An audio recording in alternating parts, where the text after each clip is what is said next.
গাউসে পাক আব্দুল কাদের জিলানী আল জিলানী রাদিয়াল্লাহু তাআলা আনহু ওই মুরিদরা আমি নামাজের মধ্যে দাঁড়ায়া আমি যখন সালাম ফিরাইমু সে আমার বাদশা ডাক দিয়া কয়ে গো হুজুর আপনি বুঝি এত ভাগ্যবান এত ভালো মানুষ চোর বুঝি মাল চুরি করে নিতে লাগছে আর আপনি বুঝি আমার মাল ডিরে আপনি উদ্ধার করছেন।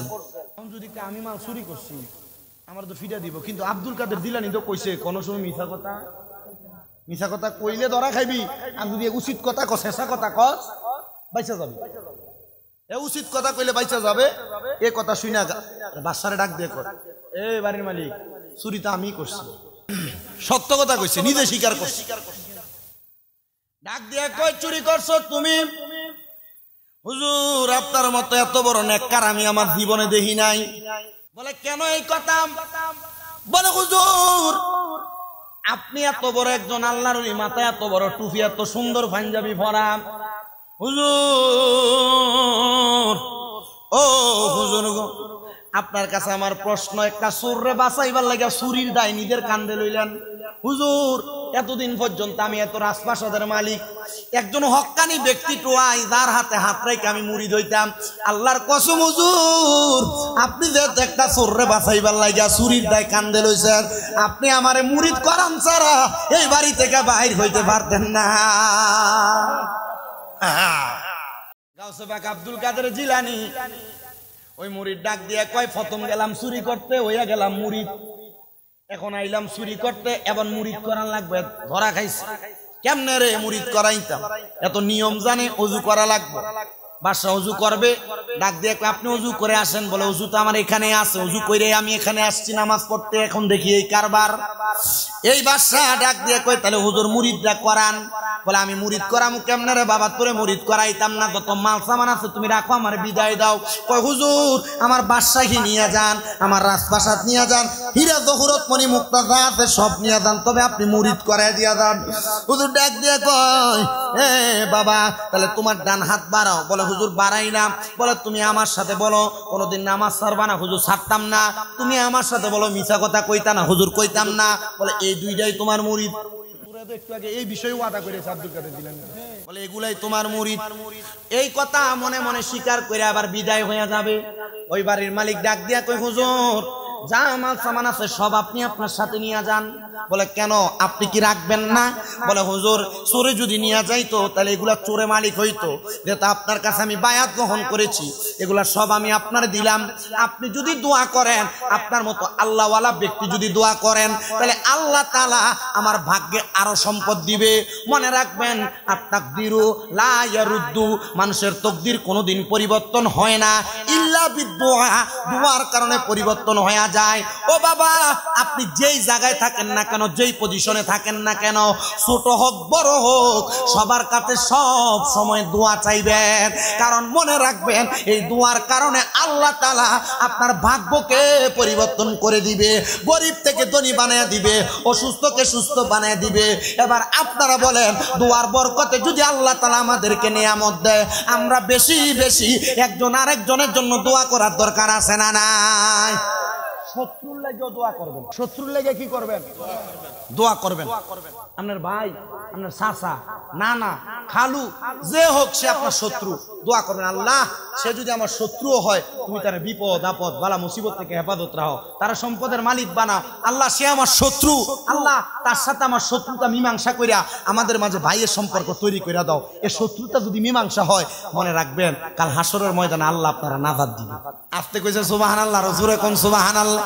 এ মুসলমান সব মাল সামান গুলা যখন দিয়া দিছে, মাল সামান গুলা নিয়ে এবার আল্লাহর বান্দাটা সামনের দিকে যায়, চিন্তা করে কোথায় যাব, কোন জায়গায় যাব। এত মাল সামান হীরা মণি মুক্তা জহুরত স্বর্ণ টাকা পয়সা সবগুলা নিয়ে দৌড়াইতে দৌড়াইতে আব্দুল কাদের জিলানীর দরবারে গেছে। ডাক দিয়া কয় আব্দুল কাদের জিলানী গো, ও হুজুর গাউসে পাক আব্দুল কাদের জিলানী, আপনার কাছে আমার একটা আবদার গো হুজুর, এই নেন আমার সব মাল সামান আপনাকে দিলাম। বলে তোমার মাল সামান তুমি নেও না কেন, মুরিদ করাইলা কেমন? কয় হুজুর আপনি রইলেন বাগদাদ শরীফের মধ্যে, ইরাকের মধ্যে, আমি যে মুরিদ করাইছি আপনি জানলেন কেমনে? কয় সেই বাদশা আমার কাছে মুরিদ হইতে আসে নাই, সে তার মনের মতো মানুষ চাইছে, যেহেতু তোমারে পাইছে তোমার কাছে মুরিদ হইছে। এখন তুমি মাল পাইলা কই? বলে মালগুলা পাইছি, এই মালগুলা নিয়ে আপনার কাছে চলে আসছে। হুজুরে মাল নিয়ে আমি বাড়িতে যাইতে পারতাম না। বলে কেন? আমি যদি বাড়িতে যাই আমার স্ত্রী আমাকে বলছে আমি যেন চুরির মাল ডাকাতির মাল বাড়িতে না নেই, কয়েকজনে না খাইয়া থাকবে, আমার স্ত্রী চুরির মাল খাবে না। কিন্তু আমরা সমাজে এই ঈদের সময় বহুত মহিলারা দামি কাপড়ের লাগে জামাইরে ছাপ দিছে, দামি থ্রি পিসের লাগে জামাইরে ছাপ দিছে, পাকিস্তানি থ্রি পিসের লাগে জামাইরে ছাপ দিছে, বহুত বেড়া ফাঁসি পর্যন্ত দিছে। এই ডুমুরি এলাকার মা বোনেরা সোশ্যাল মিডিয়ার মাধ্যমে দেখতেছেন যত মহিলারা, আপনাদেরকে বলি স্বামীকে দামি জিনিসের জন্য চাপ দিয়েন না। স্বামীকে যা ইনকাম করে আইনা দেয় তার উপর আপনি শুকরিয়া থাকেন, বেশি জিনিসের জন্য চাপাচাপি করেন না। বলে হুজুর কেন? কারণ আপনার স্বামী যা ইনকাম করে আনে এটা আনতো তার মাথার গাম পায়ে ফারান লাগে, রক্তরে ফানি করা লাগে। ও মা, তুমি যদি তোমার স্বামীর ইনকামে সন্তুষ্ট থাকতা তাহলে আল্লাহ তাআলা তোমারে আরো রহমত আরো বরকত দান করতো। কিন্তু মহিলারা চিন্তা করে না জামাই কি এটা হালাল ভাবে আনলো না হারাম ভাবে আনলো। মা, জামাই কোন ভাবে আনে আজ পর্যন্ত জিজ্ঞাসা করো নাই? এটা কি সুদের টাকা, ঘুষের টাকা, পরের হক মাইরে খাওয়িন না টাকা, মিছা কথা করে ইনকাম করিন না টাকা? ও মা, এই কথা তো কোনোদিন জিজ্ঞাসো না। মনে রাখো এটার কারণে তোমারও শাস্তি পাওয়া লাগবে। এ মুসলমান, ওই মহিলা মানে গাউসে পাকের ওই মুরিদ এ কইতেছে এটি তো আমি চুরি করে আনি না, আমার হাদিয়া দিছে। প্রথমে যদিও চুরির ছিল, মুরিদ করানোর কারণে সে আমার এটি হাদিয়া দিছে। ওদের এটি যদি বাড়িতে লইয়া যায় আমার বউ বিশ্বাস করতো না, আমার বউ কবে এটি চুরির মাল, ওদের এটি আপনার কাছে রাইখা দেন। হুজুর আমি এই মাল নিয়ে বাড়িতে যাইতাম না। হুজুর কয় আমার কাছে রাখতাম না, তুমি এগুলা কি করবা করো। কয় হুজুর তাহলে দেই, এডিরে মানুষের কাছে দান করে দেই। ওকিল লেগা কয় হুজুর আপনি না কইছেন আস্তাকিউ হাবিবুল্লাহ দানকারী আল্লাহর বন্ধু। দেয় হুজুর দেয়, দান করে দেয়। কয় দাও দান করে। এ দিছে, সবার মধ্যে বন্টন করে দিছে। বাড়িতে যাওয়ার পথে রাস্তার মধ্যে জিরানোর জন্য আরাম করার জন্য একটা গাছের নিচে হেলান দিয়া বসছে। হঠাৎ করে একজন মানুষ সন্ধ্যাবেলা তার তালাশ করে দেখে গাছের সাথে হেলান দিয়া বৈশা লোকটা ইন্তেকাল করেছে। ইন্না লিল্লাহি ওয়া ইন্না ইলাইহি রাজিউন। সে ইন্তেকাল করেছে, ইন্তেকাল মারা গেছে। তার স্ত্রীর কাছে খবর গেছে তোমার স্বামী তো ইন্তেকাল করেছে। ইন্তেকাল কি তো স্বামীর কাফন দাফনের ব্যবস্থা করে এলাকার মানুষ কয় তার মতো চোর আর নেশা করে ব্যক্তির জানাজা আমরা পড়তাম না। আব্বুজি আপনি দুনিয়াতে কেমনে চলতেছেন, মানুষের সাথে কেমন ব্যবহার করতেছেন? এমন নি কোনো হয় আপনার একটা বাজে ব্যবহারের কারণে মানুষ আপনার জানাজার নামাজে না যায়। দেখবেন রিক্সার ড্রাইভার মরলে শত শত হাজার হাজার মানুষ হয় জানাজার নামাজে, কৃষক মরলে কত মানুষ হয়, আবার এলাকার এমন পয়সাওয়ালা মারা যায় মানুষ খুঁজা পাওয়া যায় না। মাইকিং করা লাগে না ভালো মানুষ মারা গেলে? এটা তো আমাদের এলাকার ট্রেন্ডিং। মানুষ মারা গেলে মাইকিং করতে হবে, বারবার মাইকিং করতে হবে, বারবার বারবার। অমুক নেতা আসবে এই জন্য জানাজার নামাজ জোহরেরটা আসরের ওয়াক্ত লইয়া যায়। কথা কই না। অমুক নেতা বক্তব্য দিবে জোহরের পরে, জানাজার নামাজ আরো আধা ঘন্টা পরে হয়। কথা কন না, হয় কি হয় না? জানাজার নামাজটারও একটা ব্যবসা বানাইছে, একটা টেন্ডেন্সি বানাইয়া নিছে। জানাজার নামাজেও নেতারা বক্তব্য দেওয়া লাগে। আল্লাহর দোহাই লাগে রে বাবা, এগুলা টেন্ডেন্সি বানাইয়া তোমরা আল্লাহ তাআলার আযাব গজবের শিকার হইবা। জানাজার নামাজ বক্তব্য দেওয়ার জায়গা না রে। জানাজার নামাজের মধ্যে তুমি সামান্য সময় অপেক্ষা করে জানাজার নামাজ পড়াইয়া তার লাগা দোয়া করে দাফন করে দিবা, দেখবা সেই ব্যক্তিও কবরে শান্তি পাইব। তো যেই কথা বলতেছিলাম, মাইকিং লাগে না জানাজার নামাজ পড়ানোর জন্য। মৃত্যুবরণ করার পরে ভালো মানুষ মরলে মাইকিং লাগে না, এমনি খবর হয়ে যায়। তার জানাজার নামাজের মধ্যে হাজার হাজার শত শত মানুষ হয়ে যায়। তো সে মারা যাওয়ার পর এলাকার মানুষকে আমরা তার জানাজা পড়তাম না, কারণ সে নেশা করছিল। আপনাদেরকে সেই কথাই বলতেছি, এমন কোন কর্ম করেন না যে কর্মের কারণে আপনি মারা যাওয়ার পরে মানুষ খুশি হয়, আপনার জানাজার নামাজে না যায়, আপনার মাটি দিতে না যায়। মনে রাখবেন এটা হইলে আপনি আল্লাহর কাছে খারাপ হয়ে যাবেন। কারণ তিরমিজি শরীফের হাদিস, কোন মানুষ মারা যাওয়ার পর এলাকার সব মানুষ যদি তারা ভালো বলে আল্লাহ তারা ভালো বলে এলা কোনো মানুষ যদি মারা যায় এলাকার মানুষ যদি তারে মাফ কইরা দেয় আল্লাহ তারে মাফ কইরা দেয় এমন ভাবে চইলেন এলাকার মানুষ যেন আপনারে বালা কয় আপনারে মাফ কইরা দেয় বলেন আমরা এমন জীবন গঠন করার দরকার আছে না নাই এ মোহাব্বতের আওয়াজে কোন দরকার আছে না নাই এ মুসলমান হে নবীর উম্মতের দল সবাই যখন তার জানাজাতে অস্বীকৃতি জানায় গাউসে পাক আব্দুল কাদের জিলানী কয় আমি পড়াইমু তার জানাজা হুজুর আপনার মতো এত বড় মুহাক্কিক ব্যক্তি আপনার মতো একজন বড় আলেম আপনার মতো বড় একজন বিশেষ হুজুর আপনি কেন এই নেশা করে এবং খারাপ ব্যক্তি চোরের জানাজা পড়াইবেন কয় যদিও তোমরা তার চোর বলে জানো রে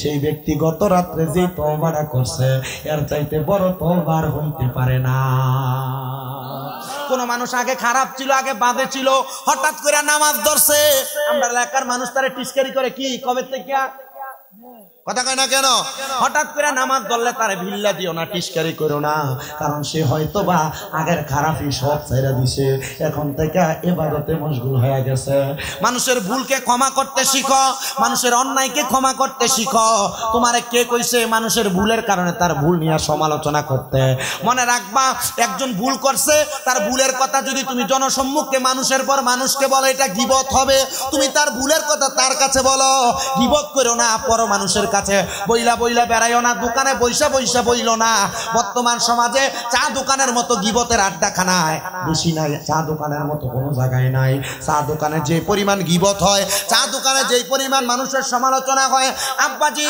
যদি পারো ঘরে চা বানায় খাইও এমন গীবত শুইনো না বলো হুজুর আমি তো গীবত করি না বইসা থাকি আরেকজন বলে আল্লাহর নবী নিজে বলে কোন জায়গায় যদি দেখো গান বাজনা হয় গীবত হয় তোমরা তোমাদের শাহাদাত আঙ্গুল দ্বারা তোমাদের কানকে বন্ধ করে দাও ইয়া রাসূলুল্লাহ বন্ধ করলে কি হবে বলে তোমরা লাভবান হবে আর যদি গীবত শুনতে শুনতে তোমার কাছে মজা লাগে আরাম লাগে মনে রাখবা গীবত শোনার কারণে গান বাজনা শোনার কারণে আল্লাহ তাআলা গরম সীসা ঢালাই করে তোমার কানের মধ্যে ঢাইলা দিবি ওরমা কার মেয়ে কি করছে কার পোলা কি করছে সাধুয়ানে বয়ে বয়ে কয় আল্লাহ আমরারে বুঝার তৌফিক দান করুন আমিন কোন আস্তে কইছেন আমিন আর জোরে কোন আমিন এ মুসলমান এ নবীর উম্মতের দলেরা এবার গাউসে পাক তার জানাজা পড়াইছেন কিন্তু কোনো মানুষ আসে না তো কোনো মানুষ নাই একজনের বেশি দুইজন লাগে ইমামতির জন্য শর্ত গাউসে পাক আব্দুল কাদের জিলানী কোনো মানুষ না পায়া নিজে তার জন্য দোয়া কইরা তারে মাটির মধ্যে শোয়া দিয়া তার উপর মাটি দিয়া দিছে এলাকার মানুষ তার জানাজার নামাজে আসে নাই গাউসে পাক কান্না করে আল্লাহ তার পূর্বের অপকর্মের কারণে তার জানাজায় মানুষ আসে নাই মারহাবা কন্যা তাকবীর দন্ন জোরে নারে তাকবীর নারে রিসালাত হযরত মাওলানা জুনায়েদ সিদ্দিকী আত-তাহিরি সাহেবের আগমন ডুমুরিয়াবাসীর পক্ষ থেকে হাজী সাহেবের আগমন জোরে কোন মারহাবা আরো জোরে কোন মারহাবা হুজুর আপনাদেরকে নিয়ে জিকির আজকার করবে দোয়া করবে রাজি আছেন না আপনারা বইবেন নি ইনশাআল্লাহ আল্লাহ যেন কবুল করে আমিন কোন আর জোরে আমিন এ মুসলমান গাউসে পাক আফসোস করতেছে হাই রে এই ব্যক্তিটা যে দুনিয়ার জমিনের মধ্যে থাকা অবস্থায় যে কাজগুলো করছে সেই কাজের কারণে সেই ব্যক্তি জানাজাতে মানুষ আসে নাই গাউসে পাক আল্লাহর কাছে দোয়া করে আল্লাহ তুমি মানুষগুলারে কবুল করো মানুষগুলা যেন তার দোয়াটা তার জন্য দোয়া করে পুরা মানুষ ঘুমায় গেছে চেয়ার এটা বইয়ালা বাবা ওই বাবা কি দুলা ভাই বেটা হুদো বইও যাচ্ছে হ্যাঁ আমার শেষ দাও আমি জীবন ও বক্তা বইয়ের কেউ ওয়াজ করি না বেশিতে বেশি হলো 2 মিনিট আল্লাহ কবুল করক আমিন কোন তো যেই কথা গাউসে পাক দোয়া করছে আল্লাহ মানুষগুলারে হেদায়েত দাও এই দিন রাত্রবেলা পুরা এলাকার মানুষ স্বপ্ন দেখছে যেই ব্যক্তি মারা গেছে সে একজন জান্নাতি ব্যক্তি তার জানাজার নামাজ পড়ে নাই সকালবেলা ফজরের নামাজের সময় আমার হুজুর গাউসে পাকের কাছে কই হুজুর তার জানাজা তো আমরা পড়ি নাই আমরা স্বপ্ন দেখছি সে একজন জান্নাতি মানুষ গাউসে পাক কয় তার উসিলা দিয়া দোয়া করো আল্লাহ যেন তোমারে maaf কইরা দেয় সুবহানাল্লাহ তা আল্লাহর ওলিদের উসিলা দিয়া দোয়া করলে আল্লাহ আমরারে maaf করব মারহাবা কোন মিয়া মারহাবা আল্লাহর ওলিদেরকে আমরা কিছু করব না আল্লাহর ওলিদের উসিলায় আল্লাহ আমরারে কিছু করব কথা কোন না ঠিক কি না আজকের মাহফিলে বৈশা আমরা দোয়া করব আল্লাহ হযরতে আজিমউদ্দিন বিসমিল্লাহ শাহ হুজুর রাহমাতুল্লাহ আলাই উনার উসিলায় আমরারে maaf করো আমরার মা বাপরে maaf করো বংশের কবর আযাব maaf করো কামাই রিজিক বরকত দাও এ বাবা আপনারা ডান হাত তুলে বলেন আল্লাহর ওলির উসিলা দিয়া দোয়া করলে আল্লাহ দোয়া কবুল করতে পারে কি পারে না দুই হাত তুলে বলেন পারে কি পারে না আল্লাহ আল্লাহ যেন আল্লাহর হৃদয়ের নেক নজর নূরানি সোহবত আমাদেরকে দান করে কোন আমিন ওয়া আখির দাওয়ানা আলহামদুলিল্লাহি রাব্বিল আলামিন আসসালামু আলাইকুম ওয়া রাহমাতুল্লাহি ওয়া বারাকাতুহু মাশাআল্লাহ মারহাবা